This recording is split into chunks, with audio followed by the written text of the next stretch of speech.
kelawan ngucap bismillahirrahmanirrahim. Wis dumugi wahyane mangsa kala panggih putra temanten kakung miwah penganten putri. Ingkang hamestuti ila ujaring para kina ingkang jinempana ingkang cinandhi ngawiyat ingkang tansah nulat edi endahing budaya marsudi mardawaning budaya tulus. Budaya teges budidaya kang pusangi osi penggalih wondene tulus mengko wedi saliring pangesti tumuju ing kautaman. Binarung swaraning pradonga munyoh angrangin kadya sung pemuja lan pemuji penganten kekalih kang kaesti dadi kang sinedha dadi. Saya caket so caket genyo lumaksana pagut tinggal temui paningal tatur netro handayani. Satur ngarani mundut ngampil tembung ulangan papat netro pripat. Kasambet liru kembar mayang kang ugi winastan sekar kalpataru Dewondaru Joyondaru. Minangka dawuhipun putra temanten Sarimbit. Paripun ngeliru kembar mayang sigra. Gyogem mlawi astanipun sehat mojo pengantin hambalang sultuar gantalan mijajanipun pengantin kekalih kang nastan gundang kasih yu gundang tutur separeng paripurna. Kawistor samya jawat asta. Mawgi dipun pratisaken kaliyan Nyai Kedu ingkang pantes winastan sang juru paes. Panjenenganipun pepunden kula Ibu Gisel Salon ingkang mijil saking wewengkon Ngambon Bojonegoro. Kawistara Sriat Mojo pengantin putri ajengku sarwi sembah kolbu mring Sriat Mojo pengantin kakung. Paripurna sembah kolbu sigra Dimas Bagus Muhammad Nur Wahid Anjunjung. Ambiyanipun ingkang kanan kanthi lonan kadhawuhan katiga. Mabyor pecaing wiji dadi gumlaring alam padang. Sigra Sriat Mojo panganten putri Kusemaning Ayu Ica Windia Mah Cica Pertiwi Amiji Isamparaning ingkang raka. Minangka angicali saliring Sukerta mugi lulus mulya mangge raharja. Katon kampul kumambang Sekar Triwarna. Nuninggih Sekar Mawar Sekar Melati Sekar Kandeli salebeting Bokor Kencana. Yekti menika minangka pralampita lamun ta winamar tembung manis dadep pambukaning karta ingkang nganggung kumanten kanthi padoning neta tumarping tungtunging nala.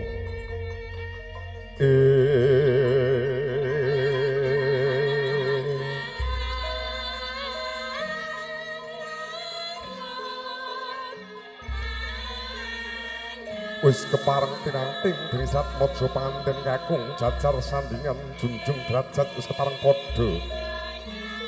Tanggap sasmita Ibu Pangrengga Busana Gisel Salon meratisaken to temanten Sarimbit kagungan uter ingkang ambal kaping 7 ingkang werdi 7 pitulung dening Gusti ingkang murubeng dumadi.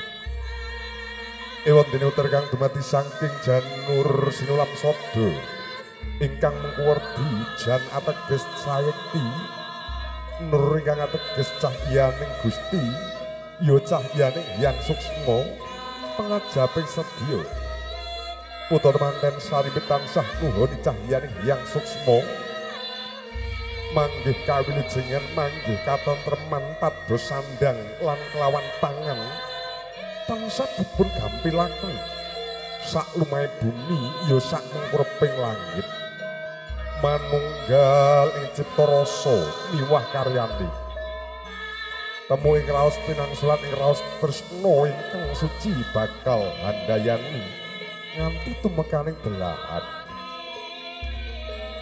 paripurna kagungan uter dening Ibu Pangrengga Busana Sigra Sang Dyah Kusemaning Ayu Ica angideri Sriat Mojo panganten kakung minangka lumampah pradaksina.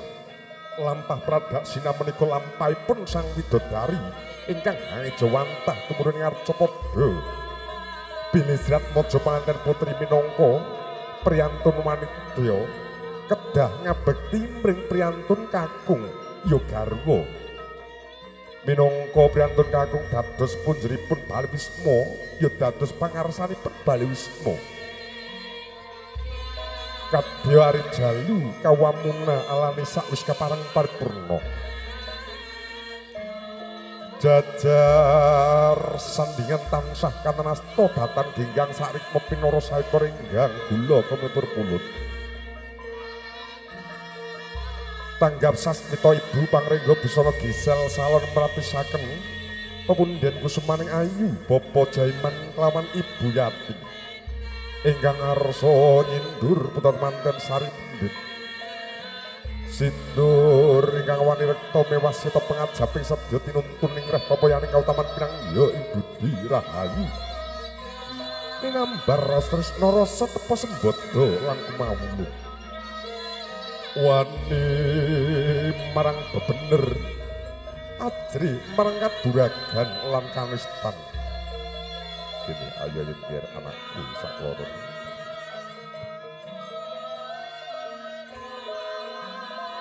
Sikro Jumangka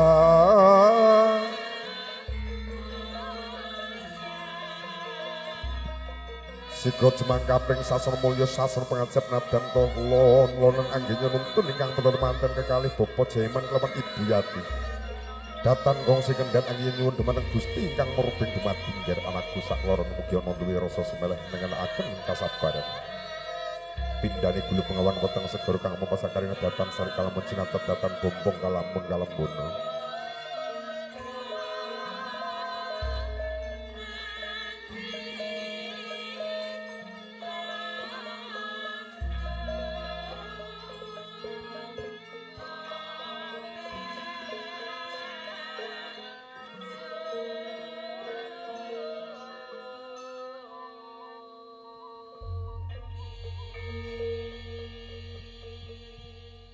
Birawuh kakung Semana putri lampahipun upacara panggih wis kepareng paripurna dumugi wonten unggihan ingkang tinuju sigra kalajengaken upacara krobongan ingkang kapurwakan upacara bobot timbang kinurmatan ungling gending tumaddah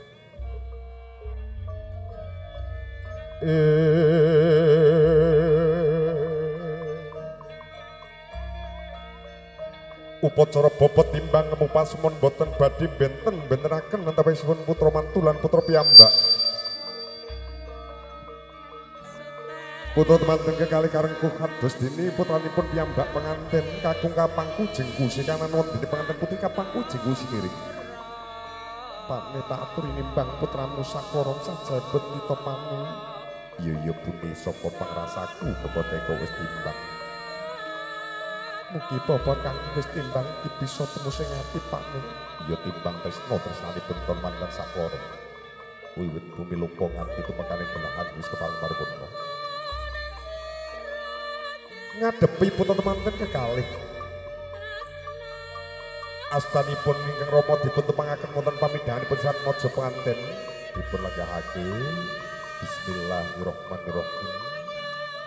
La haula wala quwata illa billahil azim.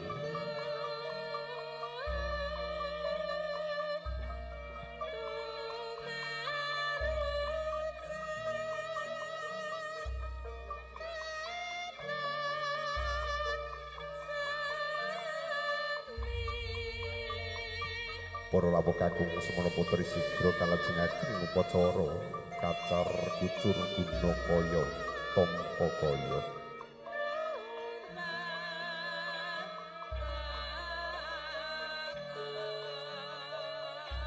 Kawistara ana putri Dumas ya para kenya kanthi kebak Subasita minggah ing sasana suka ya sasana mulya ingkang hangaya karya ing madyaning sasana pahargyan.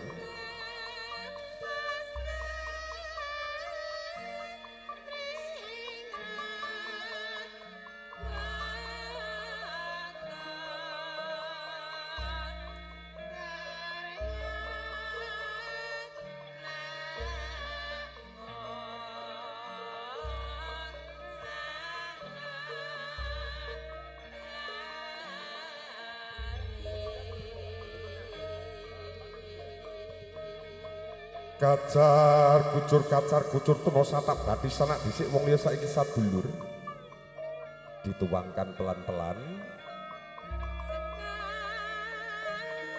sampai tuntas sampai habis pelan-pelan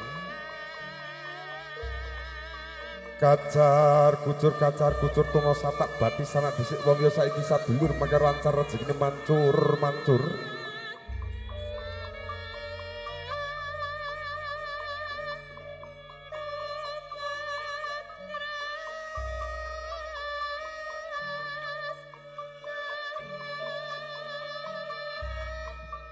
laju wujudipun Gunakaya menika katitipaken dening ibu minangka wanita kang pinitados rumeksa widadaning bebrayan menika ibu kaya saking Mas kula titipaken panjenengan kalamun sampun titiwanci kula suwun malih ya genduk anakku Ica tak tampa Gunakaya saking Kang Mas garwamu Wahid sok nek wis ditiwancine tak wangsulake kanggo bangun balwismamu. Oh ala kacar kucur saiki wis bisa kumpul bebasan kumpul sak sumur kumpul sak dapur. Mila mboten mokal malih mangke badhe katingal wungkul. Dirawuh kakung Semana Putri dunggep upacara salajengipun inggih upacara dahar buka jenar manca warna.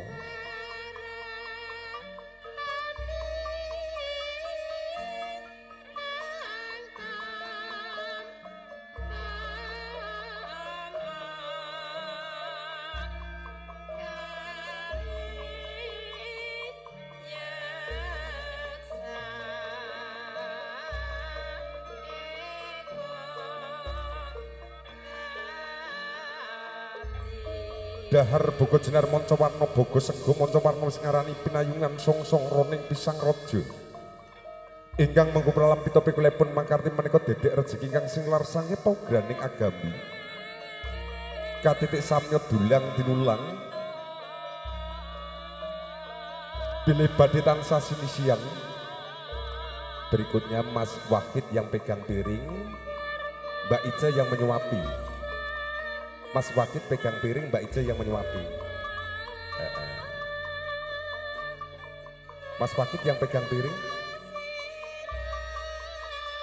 dipegang janggutnya, pelan-pelan.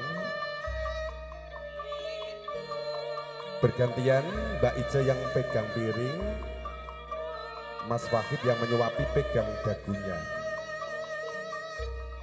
Dahar kembul ingkang teges sesarengan dedek semene dedaran awani jenar menika tandha kamimpangan pimpang sejatine jalu wis kasembadan hamengku peneng garwa diah ordenaning ayu Ica wis kasembadan winengku guru nabi kaki bagus Wahid katitik tandha tresnanipun temanten samya dulang dinulang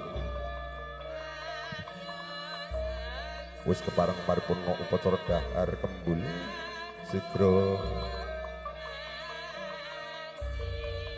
kalajengaken upacara unjukan tirta wening ingkang mijil saking Kendi Pratala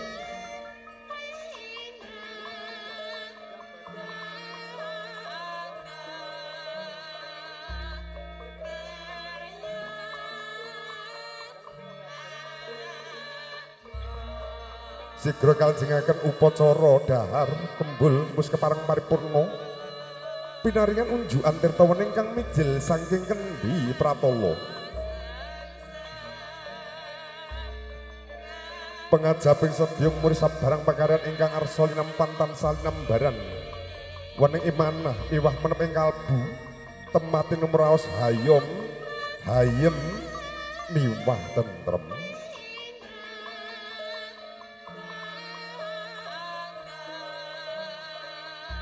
necep maduning asmara janma manunggalaken rasa temah amung rahayu enggal antuk pracima putra putri minangka rengganing Bali Wisma ya putra putri ingkang soleh lan solehah wis kepareng paripurna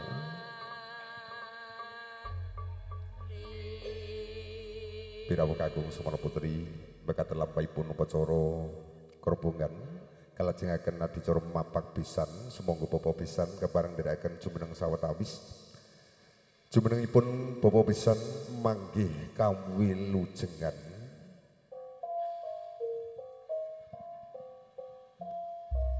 kepareng mandhap bapa Jaiman nderekaken mandhap mapak pisan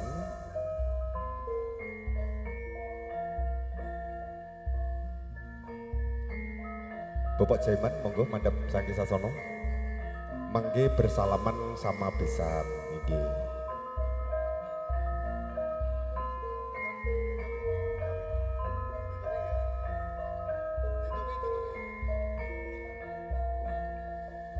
Layak-layak tepak nenok perenjak ngantar suarane manuk pedang ngomandang wit tapang.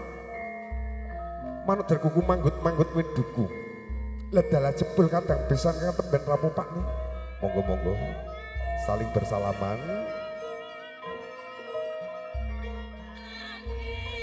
Giori rangkul, dipun rangkul, pisanipun samya rangkul. Inggih dirangkul kersane.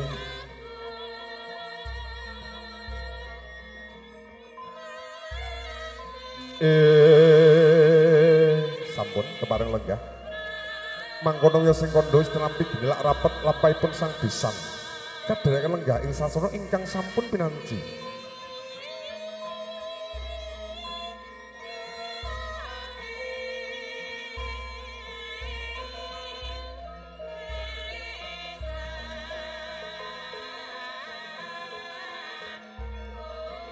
Dirawuh kakung sumana putri.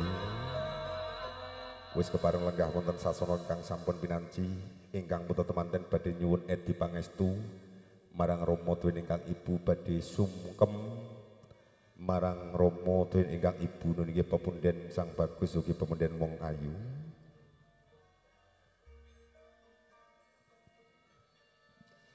Ingkang sepisan sumangga dipun pratisaken dening Ibu Pangringga Busana.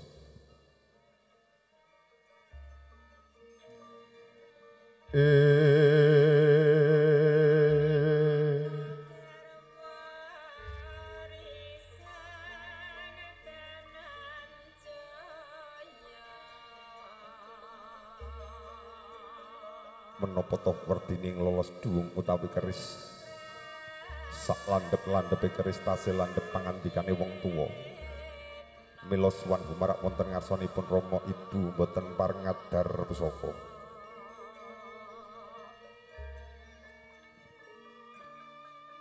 ingkang sepisan wong ayu Ica Windya Mahcica Pertiwi sumungkem mring pepadhan ingkang garwa ya wong bagus Muhammad Nur Wahid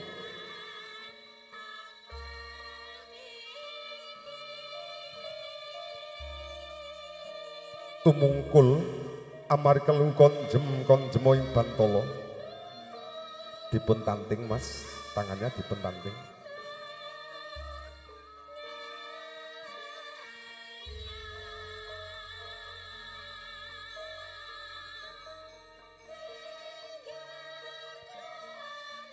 jajar sandingan Adinindriya sumungkem mripapadaning Rama tuwin ingkang ibu Rama ingkang sampun hangukir jiwa angga rikalane ginembul ing guwa garban ingkang ibu daunipun waca ndros-dasa ari hanglo wentah wiwit alit ngantos dewasa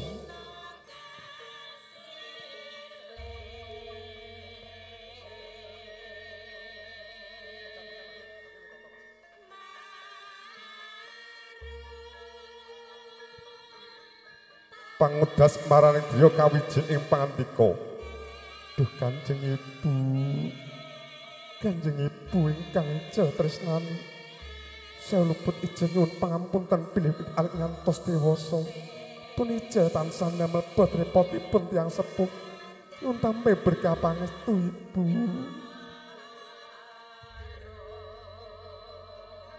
inggih anakku Ica sing tak tresnani Nduk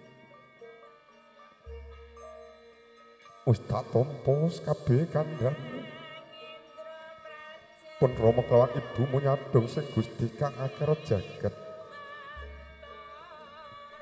Sedya luhur lan karepmu bisa kasembadan.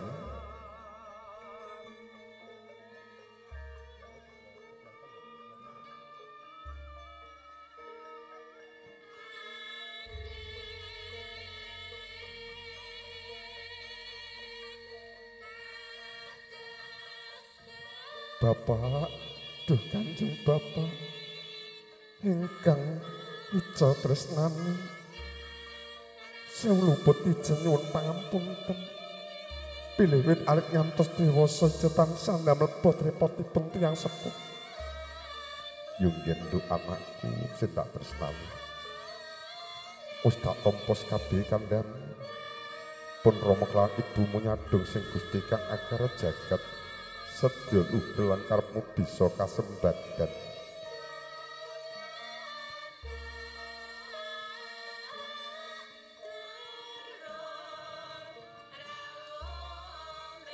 Lumarep wonten ngarsanipun Rama Ibu penganten kakung datan prabéda nggih nyomatur. Tumungkul amari kelu konjem ing Bantala wadanani.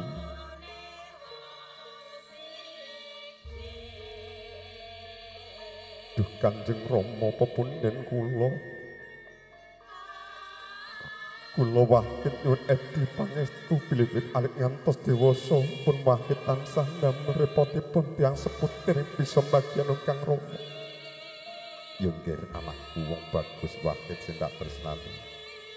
Wis tak tompos kabeh kandham. Dipun rangkul Bapak Ibu. Inggih. Bergantian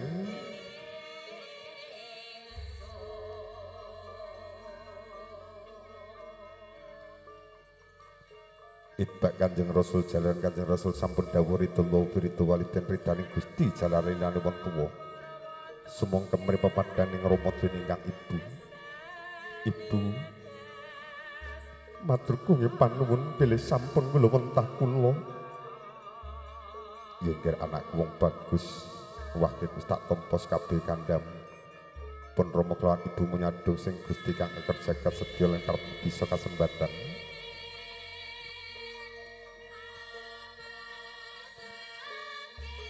Lenglenging driya mangungkung kandhe hang rimenglir lena tanpa kanin ento tendul samengku sang dyah utama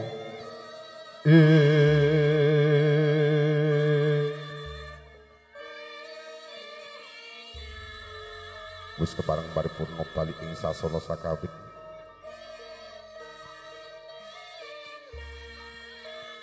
Pirawa kakung Semana Putri ingkang satu berbudi dharma mekaten lampahipun upacara panggih janggep sungkem sampun kalampahan lulus mulya manggih raharja kaprantisaken dening Ibu Pangringgo Busana saking Gisel Salon Wedding Organizer dipun lajengaken nunggih upacara Cecitra kaprabon kadhiraken dening Rama ingkang Ibu putus sarengan mangke Bapak Jaiman sekalian Ibu Yati nderekaken foto sumangga saking kadang kula kinasih nggih jimut fotografi kebarang lelipur sawetawis lumantar tembang kajebul swasana ugi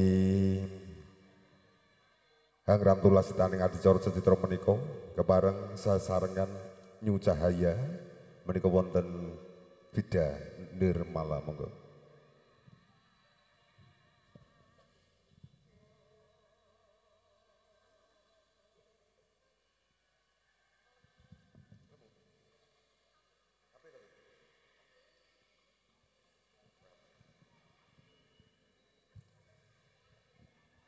Selamat datang Bapak Ibu saking Lalat dan Karangmangu. Niki dukoe napa Bu?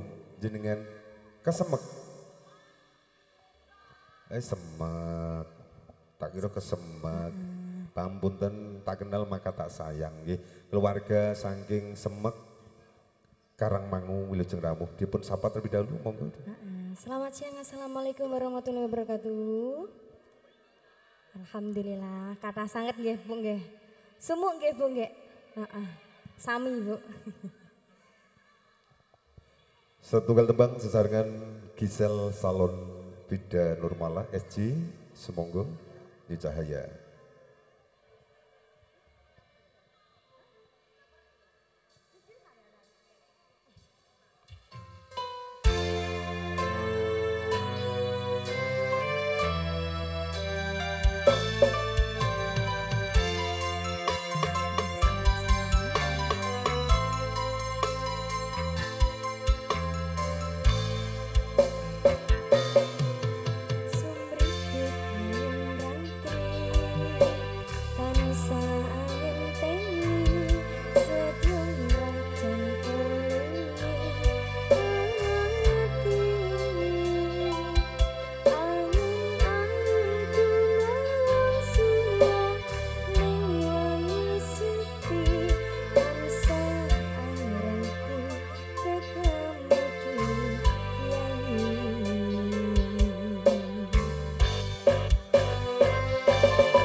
Dumas dherekaken foto, Dumas atus sakebar sedayanipun ugi pengapit ugi dherekaken foto.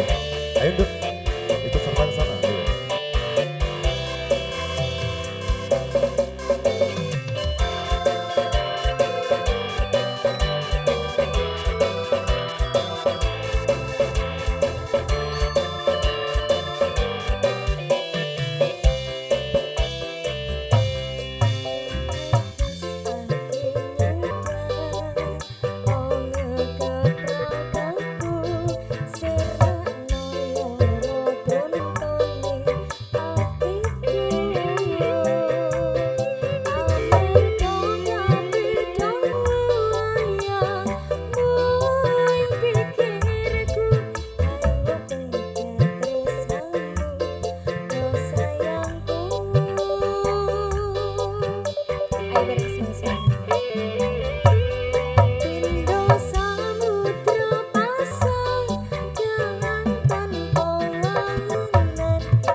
So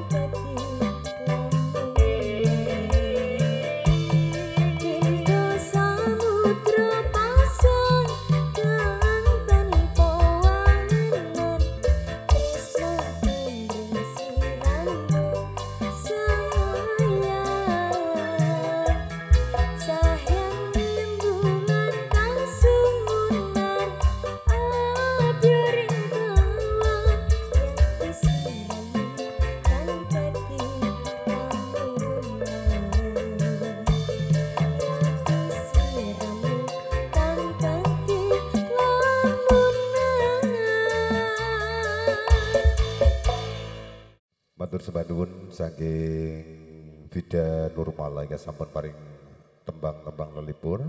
Pirawuh kanggo sumono putri ndonga padicara salajengipun nenggih upacara tanggap wacana pasrah saha panampi temanten. Ingkang sepisan tanggap wacana pasrah susuli saking keluarga temanten kakung minangka duta sareng panjenenganipun Bapak Wahono ingkang badhe dipun sulisarani dening panjenenganipun pepundhen kula Bapak kami tuwa Biyanto kalaksanani setya kasumanggaaken nuwun.